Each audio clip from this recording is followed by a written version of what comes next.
Okay, folks, my name is Vince Cruz. I'm with R&T. I'm the Chief Operating Officer, and it's my privilege and honor to introduce a good friend of mine and a colleague, Frank Zabororowski.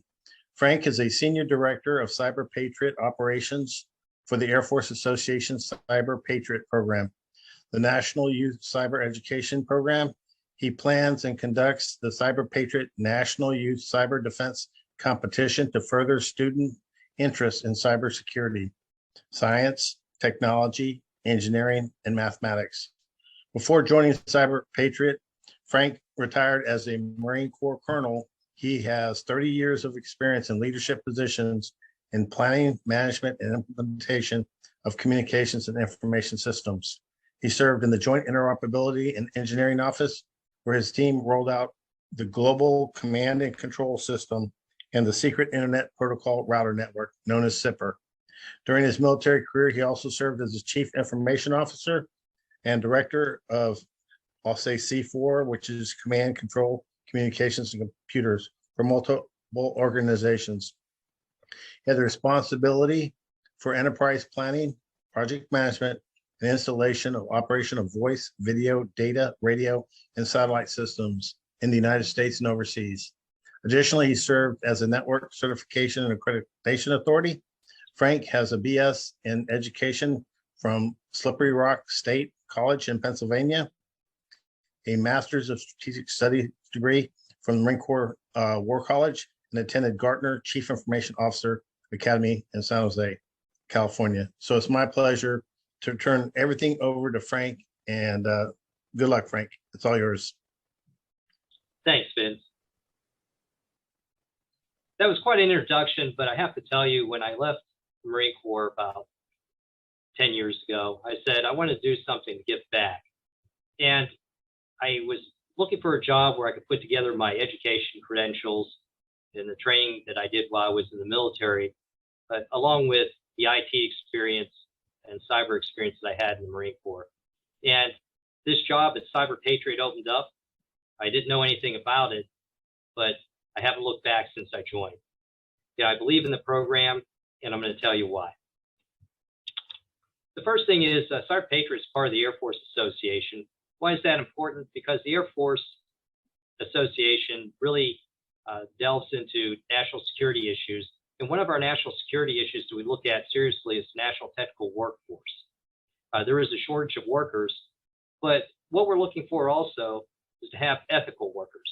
We want to trust workers, people who can be trusted to hold the most sensitive secrets of not only our country, but of Walmart, GM, Target, you name it, even your dentist's office down the street that has HIPAA information. So CyberPatriot's the largest national youth cyber education program in the United States. Our program, all it does is it promises that we want to excite children to take careers in STEM, and cybersecurity being the primary means doing it, even though we do have some other programs within CyberPatriot. But we want to create the next generation of cyber defenders, and we want to get trusted professionals into that workforce. So this is a little bit controversial. In CyberPatriot, we say it's not hacker training. Now, if you're over 40 years old, hacker is not a good word, okay? For younger people, hacker, it's kind of neutral. Some think it's good, some think it's bad. But the big thing is, in CyberPatriot, in all of our programs, we don't teach offensive techniques and tactics. The reason being is we want to start people from a sandbox that hasn't been touched. And we want to grow them in a sense that they follow the rules.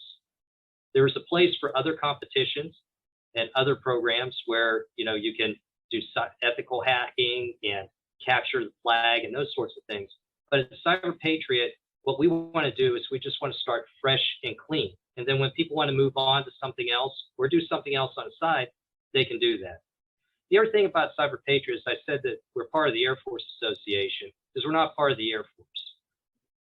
We're a 501c3 nonprofit organization, and we don't recruit for the Air Force. In fact, we're happy if a student who's in our competition goes to work in industry or for a non-governmental organization. So we all know the need for cyber education. You see it on TV all the time. Breaks your heart every time you see there's all these jobs that are middle class jobs that people could have and people aren't qualified for. But what we're trying to do at CyberPatriot is excite students so that they can go into these jobs, and also they have an ethical background while they're doing it. These are the programs I talked about. I won't go too much into them, but the big thing is that we go across from elementary school and below, all the way up to senior citizens within CyberPatriot. But the mainstay of CyberPatriot is the first one you see, the National Youth Cyber Defense Competition, and that's one that I'm chiefly responsible for. Now, how does our competition work? We're talking all this ethics stuff, so how does it begin? How is this a building block approach? Well, like most things, you have to have a coach. And our coach in CyberPatriot is one person. There's no co-coach, no assistant coach. There's one coach who we communicate with for each team. The coach can be a teacher or organizational leader, but they have to be trusted. We run background checks on people mentoring the students. We hold the schools responsible for when they give us a coach that they vetted that person in the school or the organization. We have technical mentors. These are people who help the coaches out. We had a French teacher one time who was one of our national champions, and she had a good mentor, a person in industry that helped her. But we run these people through background checks, not like you would in DOD through DIS, but background checks to make sure they don't have a criminal record. We don't want them around children if there's any question that they're going to be a bad influence. And then you have team assistants. We run them through a background check too, but those are more like people who support the team. Maybe they buy pizza at lunch, team dad, team mom, that kind of thing. What skills do we offer in our competition? Well, we offer technical skills, which teach about computing and networking principles. But the big thing is the non-technical skills, and this is what our sponsors, the people who make this program work, like. The first thing is the cyber ethics. As I talked about, that sandbox that hasn't been touched yet. Leadership and teamwork. You'd be surprised how many people in the IT field, or maybe you wouldn't, in the cyber field, feel that they're like geniuses. They're really smart and they're clever, but really there's a lot of smart people out there.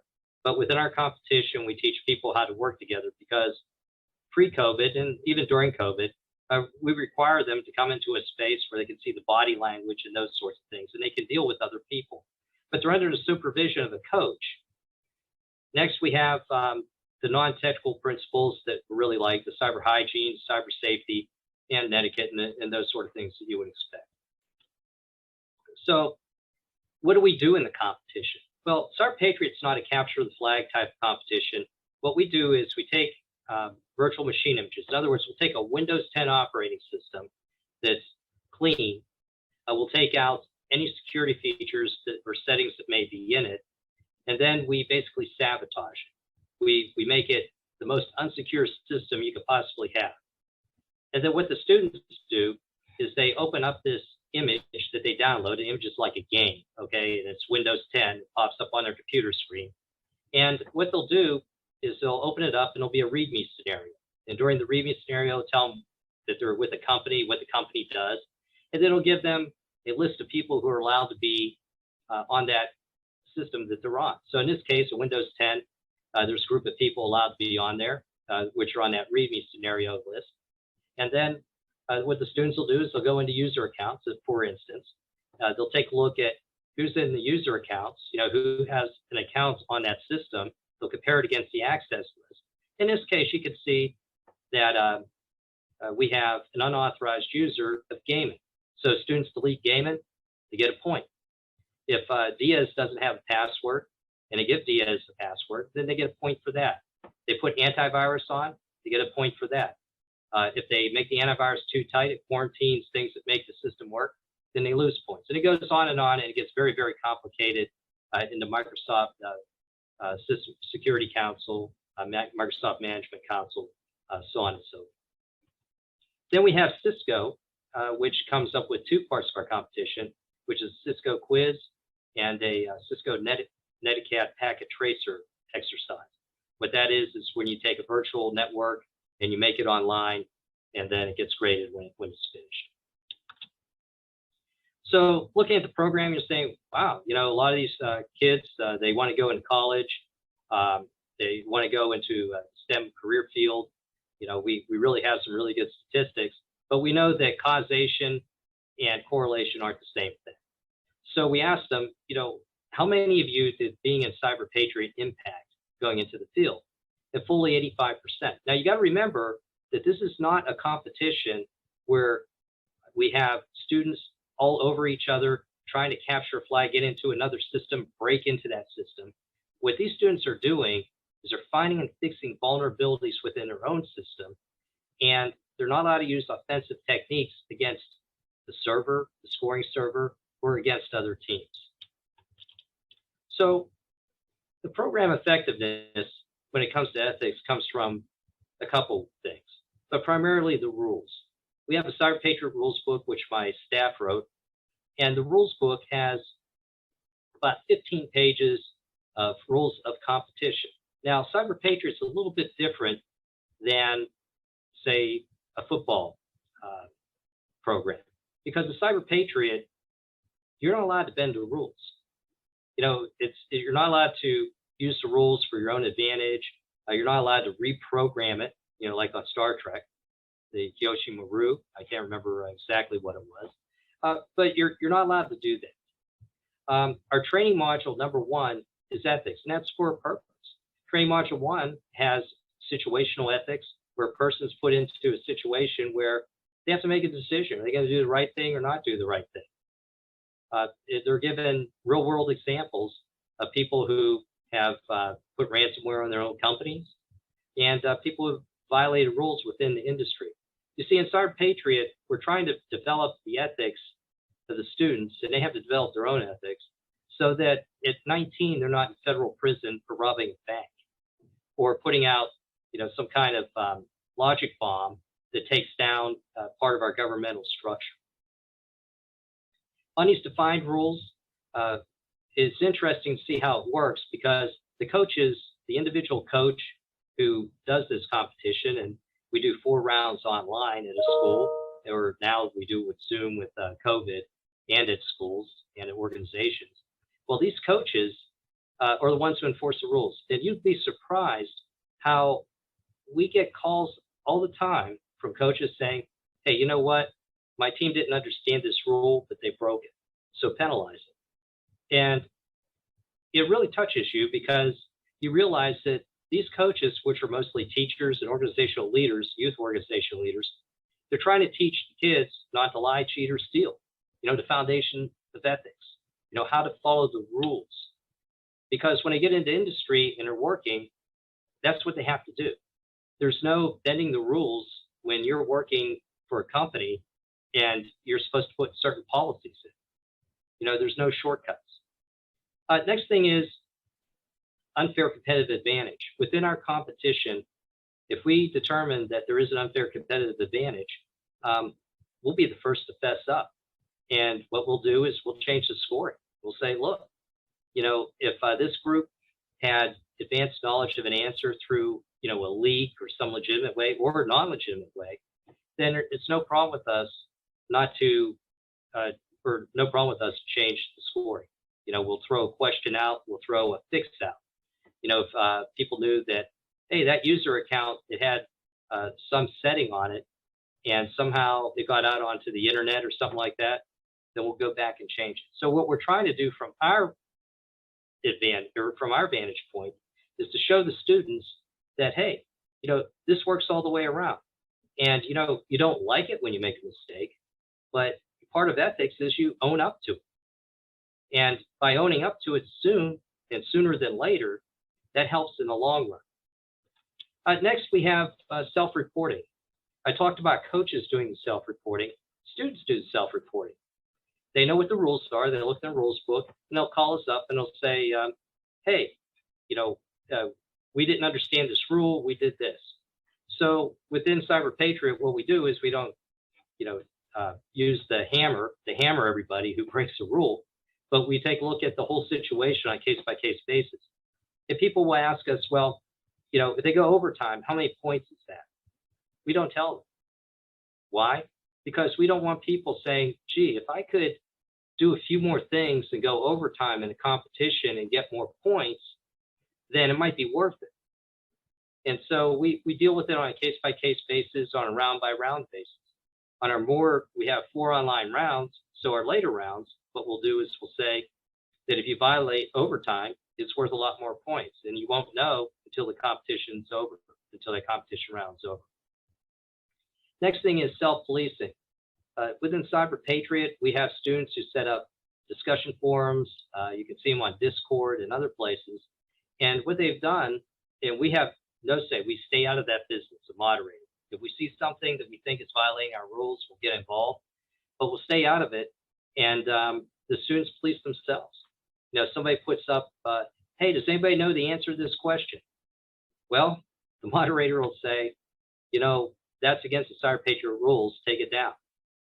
We'll have people who are looking at different sites on the web, or they're putting, you know, searching around, and if they find that, you know, somebody's posted something, then they'll let us know. And then what you run into is this ethical dilemma, right? When you're a child, your parents tell you, don't be a tattletale, okay? But they want you to tell you, they want you to tell them when something bad has happened. So it's, you know, cognitive dissonance. It's two things that can't exist in the same environment. So what we do is we encourage, you know, people, if they find out that there's a problem with the rules, to let us know. And so, you know, it runs down that fine line. Well, hey, do I snitch? Do I not snitch? But what we're trying to say in this business, there's really no room for playing. When you're on defense, it's hard. It's very hard. There's people who come to us all the time and say, you know, you should capture a flag in this thing. You should let the students do this, that, and use these tools. And we say, we understand what you're saying. And to know offense is to easily, not more easily, or more easily, know defense. But what we're telling people is that in our competition, we want it to be as black and white as possible. Is that the real world? Well, when it comes to rules, it is the real world. Now, when it comes to offensive techniques, to being better and that sort of thing, we absolutely agree. But that's not what we're about. We're about building the ethical foundation for students as they leave CyberPatriot and they go out into industry. Now, we've had a lot of students compete CyberPatriot over the past probably 10 years or so. We started in 2009, actually. We've had, you know, upwards over 100,000 students, near 100,000 students compete in CyberPatriot, or been registered in CyberPatriot, or have been trained in CyberPatriot. We also run camps over the summertime where we have competitions. Cyber camp lasts a week. We have a couple hundred of them every summer, with hundreds of students who, you know, at least have their figures within CyberPatriot. So one of the things I wanted to make sure that we understood as we were going through this is that at CyberPatriot, we don't claim to have the answers, and we don't say that we're the foremost way of developing ethics within students who will be going into college and then out into the workforce. What we're saying is we're a start. We're a building block. You know, where people take this from here, that's up to them. You know, as the students have become more mature and they evolve into college students and then into workers. But we think with laying a foundation where they understand that, hey, we have this environment, we have these rules, we have to follow the rules, that will lay that ethical workforce out for us. And we won't have logic bombs going off. We won't have the insider attack, which is the most devastating one that you could have. Now, with that said, we have a lot of CyberPatriot success stories. The thing that we like about the program is that people who had not even considered going into cybersecurity, they get involved with CyberPatriot and they realize, hey, we can do this. Because most cyber professionals know that when it comes to cybersecurity, it's not so much that you have to be smart. It's that you have to have a passion for it and you have to be focused. And if you have a passion and you're focused, that you can do this. And if you have the ethics to go along with it, you can do anything. Here we have James Braun from the Air Force Academy. He said it really sparked his interest, and he's doing it on the military side. And then we have Monica Saraf, who's a cybersecurity consultant and an intern at NASA's Goddard Space Center. And, she started off in 7th grade at CyberPatriot, didn't even think about having a career in cybersecurity. Now this is what she does. And then look at Gretchen Arnold. She went to CyberPatriot, and she went to some other STEM camps. And what she did is went on to get her master's in computer security at SUNY Polytechnic. And then Brandon Garcia, he became a cybersecurity consultant. My favorite story, though, is of a guy named Ricky Banda in Texas. Ricky was in 10th grade, kind of lost, and he'll tell you the story himself. And his family background wasn't all that good, and so he was raised by people other than his parents, and he was just kind of lost. And one day he found out about the CyberPatriot program, and so rather than him going down a road that normally people don't want to go down, sometimes they're forced to, sometimes they make choices to go down that road. Ricky found something that he could put his hands on, something with rules, something that could show him a future. And after 10th grade, Ricky said, you know what, I can get some certifications in this also.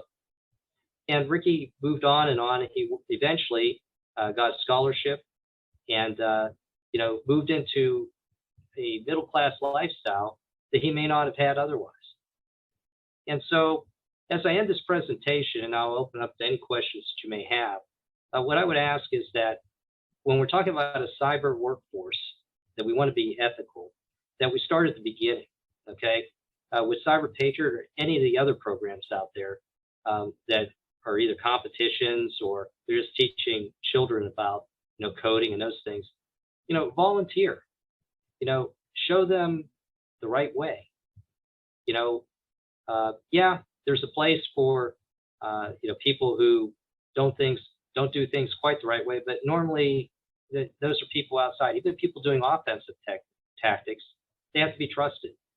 So, but I ask you either, volunteer for CyberPatriot, be a mentor, or go out and volunteer for another program. It will be a big investment in the future, not only of our national security, but also in GM, Walmart, all those things that support us on a day-to-day basis, to include your power and your water.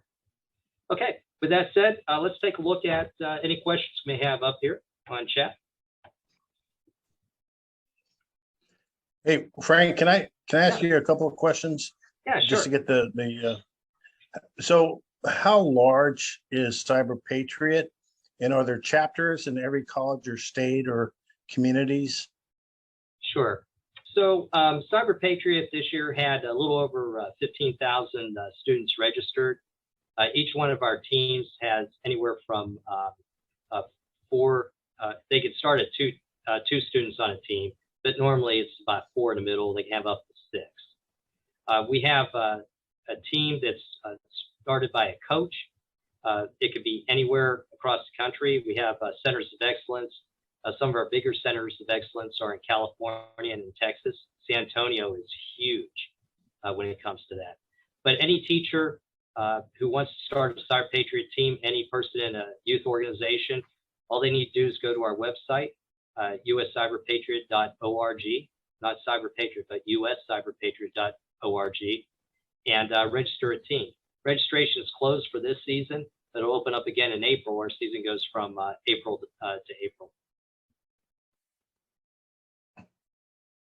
Did I answer your question, Vince? Okay. Yeah, I did. I'm going to post your email address out on the chat. Sure. For those that are interested.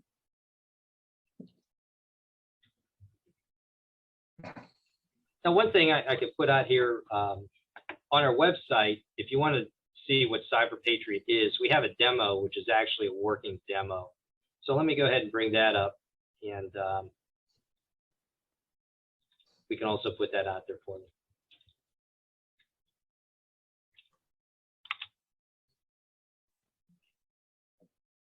I'm gonna have to give that out afterwards. I can't get to it right now. Okay, Vince, I don't see the chat on there, but let me see. Hey, Frank, Randy Roberts. Okay, Yeah, hey, Randy. Thanks for being here today. I love your presentation. In fact, tomorrow I'm doing a deal with, not tomorrow, Thursday at 9 a.m. Central Time. I've got Stuart Pettis, and he's going to be coming to talk about your program. And I've got James Lynn going to be coming in to talk about Cyber Start America. So I'm a huge supporter of what you're trying to accomplish here. So thanks for what you're doing out there. Okay. Well, thank you, Randy. I certainly appreciate it. I also want to know, we've got a coach on the call with us today. I saw Nick Gauntz out here, and I know he's been listening in. He's been quiet, but he's actually been doing this for a few years. Well, hey, Nick, thanks a lot for volunteering. And by the way, our volunteers, they give up weekends because our competition goes Friday, Saturday, and Sunday. It's a 6-hour competition.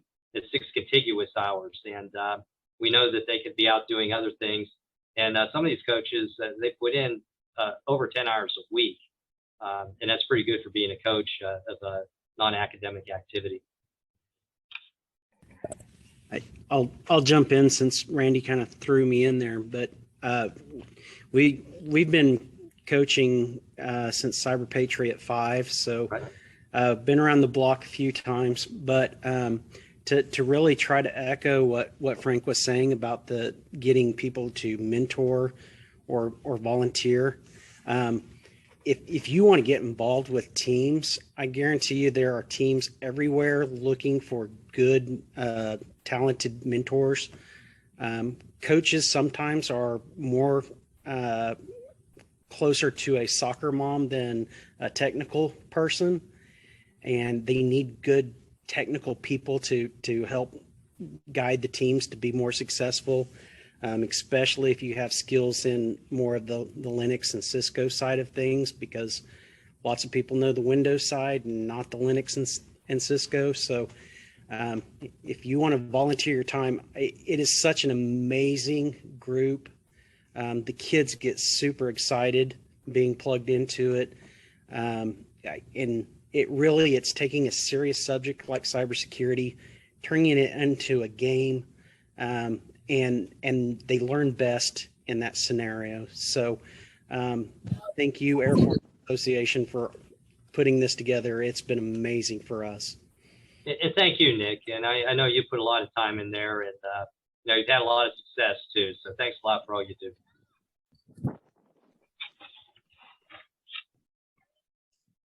We have any other questions?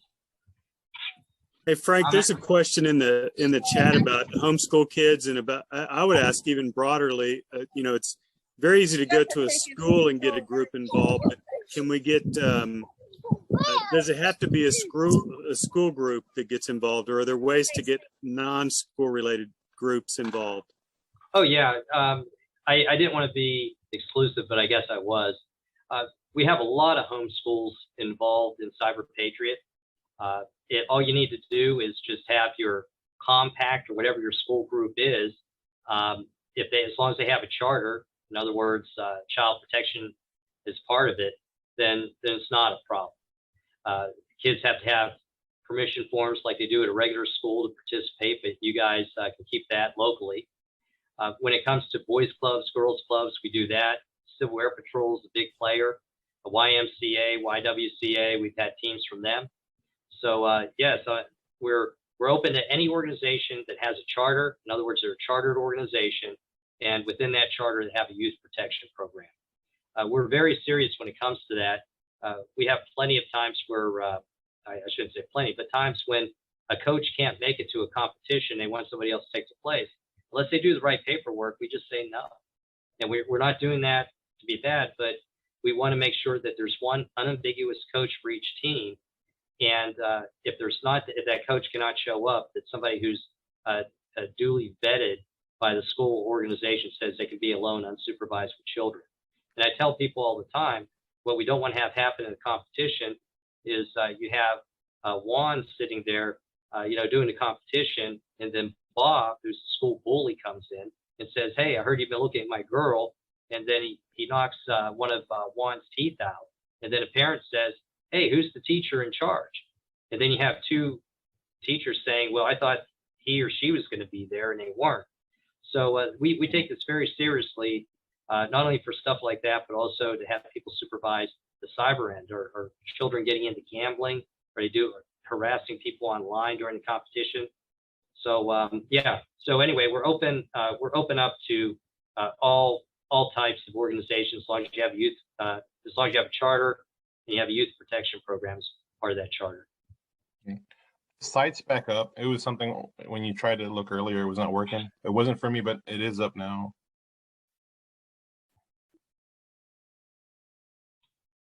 And Frank, for the group, I put your contact email out there. I don't know if everybody saw it, or if I know Kixo said something was down.